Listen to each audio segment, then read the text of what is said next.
Tim, probably a very tough day in the field for you. Can you just explain, though, why you opted to bowl first on day one when you won the toss? Yeah, I just thought there was enough in it to bowl them out. We created plenty of chances. We just didn't back our bowlers up, unfortunately, but I was really happy with the way we bowled. As I said, I think we created 15 or 16 chances, took a wicket with a no ball, so it could have been a very different story.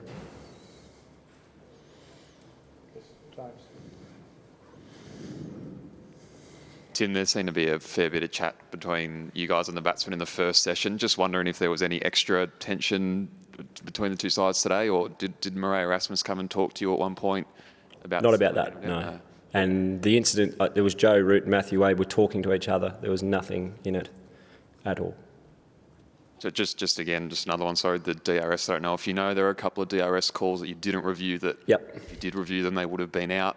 Yep. I mean, it's been a tough series for you on that front. Is there anything you can do to improve that going forward? Or Yeah, I'm going to do some umpiring school, I think, when I get home. I'll enrol in a level 3 umpire course and see if I can get them right.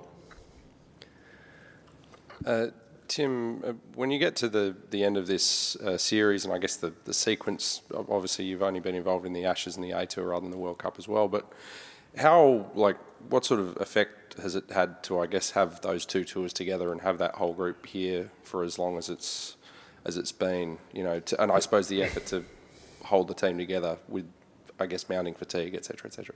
Oh, I think both teams are in the same boat. I think it's international cricket these days. There's so much cricket on. It's a challenge. There's no doubt about that. But yeah, it's an ongoing challenge for all sides. Particularly, I think England and Australia coming straight out of a World Cup straight into this. It was always going to be challenging, but that's part of the game. I think being able to get yourself up mentally and physically is one of the challenges of Test cricket over 5 days and 5 Test matches and 7 or 8 weeks. It's bloody hard work.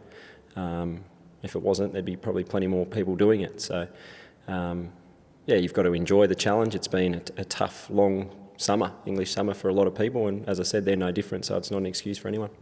Do you think that's been a bit of a challenge for your team in this match to, I guess, keep your level up as high as it can possibly be consistently over each, hour, each session? Yeah, I think so. I think it's been great. I think the last hour of today, I thought our energy is still really good in the field. I think our bowlers have run in every single day we've asked them to. They've done a fantastic job. As I said, the only thing that's been a little bit upsetting this Test match is our catching and our referrals, but that's not anything new, the referral. We've had some issues with that this series. Tim, you just asked about the what was said in the morning session. Are you happy that the behaviour on the field has stayed good throughout, and that Yep. Having come here to with this sort of idea of an improved image, that you've kept that and maintained that throughout the series? Yeah, well, you tell me. I think we've been fantastic. I think both sides have played this in good spirit. It's competitive Test cricket, and people are going to talk to each other. I don't know why it's such an issue. It's fine.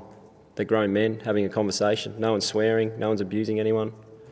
It's Test match cricket, and I don't understand why so much is made of something so little. John?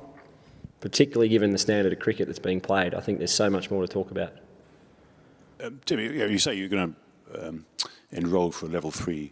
Yeah, that was tongue-in-cheek. Yeah, I guess it probably was. Yeah, but I mean, is there anything you can do? Or, Well, I don't know, mate. I'm getting it wrong.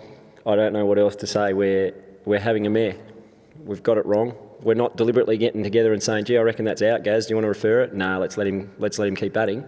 We're getting it wrong. It happens. It's fast. It's a tough job, as I've said throughout the whole Test series. I've got a new respect for umpiring, particularly in Test cricket, because it's a bloody hard job. And for years, players have whinged about umpiring, and now we've got it in our own hands a little bit, and we're finding that it's hard. Yeah, I mean, people say because you're obviously behind the sticks, you're in sort of prime position. But is that maybe it's not the case? Maybe you're not in the best position. Yeah, some I am and some I aren't. I found the one with Denley. I can't quite see where that hits him when I'm in behind him, so I'm not sure if that hits his front leg or his back leg. And then the one with Lino, I thought it was pretty close, but again, I go off where my gloves are sort of going, and I was going a little bit leg side with it, and Lino thought it was a bit high. So 2 wrongs, maybe they make it right. Ross, Barber, and Sammy.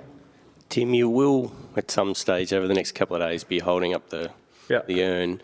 Is there something in that to help what's going to be a massive run chase? I mean, is an enthusiasm of such an achievement going to get you through when you go out to bat again? I don't think it's going to help you, that's for sure. Batting's going to be all about the skill and our ability to bat for a long time. Luckily, if we can get to early weeks tomorrow, we've got a hell of a long time to chase them down, which is great. But again, we've spoken about the fact that we desperately want to win this Test match and finish this series as outright winners. But at the same time, of course, we're proud of what we've done and the fact that we're taking the urn home, and that was the primary goal of why we came here. So to tick that off has been fantastic, and as I said, I've been really proud of the way our group, our bowlers, our fielding late today, they just continue to come, and it's a sign of a pretty good side, I reckon. It's easy in those conditions, and when the game is in the position that it was in, a lot of teams again would throw in the towel. But to see Steve Smith taking a hanger, to see Marnus Labuschagne running off the rope and taking a great catch, to see our bowlers still steaming in, I think it's a great sign. Tim, just about the dropped catches, is it just a tough ground to sight it at slip, or is it just mental fatigue at the end of a series? I think so. I think it's a pretty difficult ground to see. I think you're seeing that a lot in the outfield as well when guys go to pull or cut. There's a lot of guys getting stuck, not quite sure where the ball's gone. So there's no doubt it's a challenge.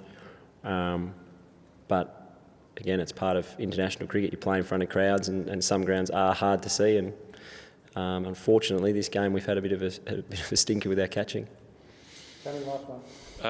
Given all the runs he scored and time he spent on the field, what's it say about Steve Smith to be able to take a catch like that? Again, he's just a freak. I think we're actually chatting about it out there at one point about, batsmen like him seem to always be in the game. Cricketers like him, I think Stokes is the same. They're just in the contest and in the game all the time, whether they're at slip or at point or with the ball or with the bat. I think that's what makes great cricketers great cricketers. They're always in the contest. They're always aware of what's happening, and it was a pretty special catch late in the day after he's been batting for 7 weeks straight.